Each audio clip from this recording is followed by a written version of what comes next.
Hi everybody, it's Autumn Schultz and I'm here to talk about herbs, health, and healing again. And today I wanted to talk about hibiscus.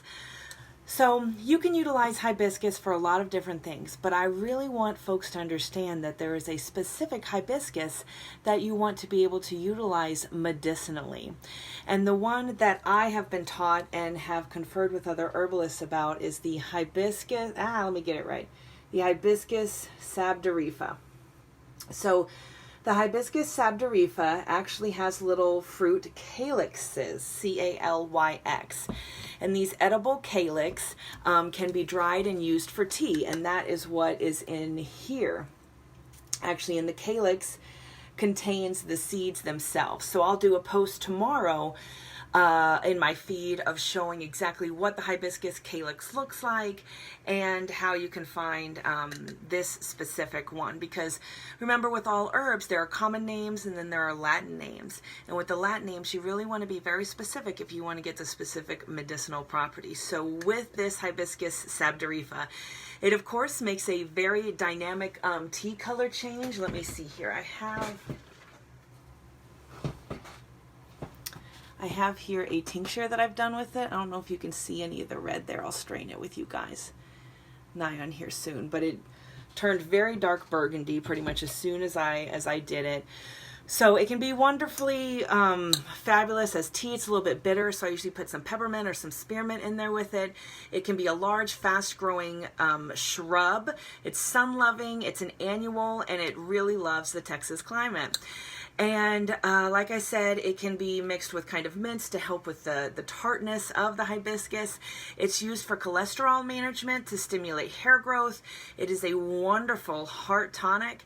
It can be really used to help lower blood pressure.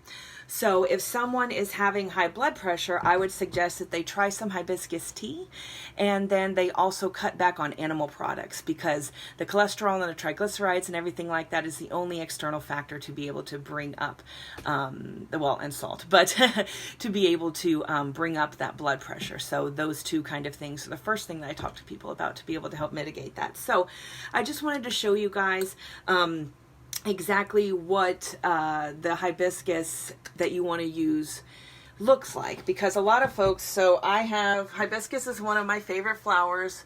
I have a big yellow one right here.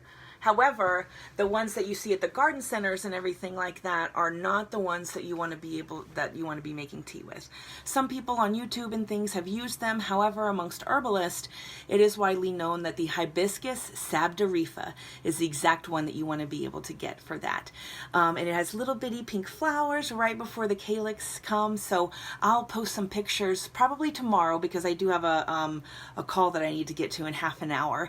But I'll show you guys exactly what they look like, and so that you can be able to get your own, or even if you're out at a gardening center or a botanical garden, can even take one of those calyx and have about 8 to 10 seeds in there for yourself. So I hope that this was helpful. Please let me know down below. Give me a thumbs up if you're watching the replay. Say hi if you're here, and let me know, have you used hibiscus before? Have you used this one?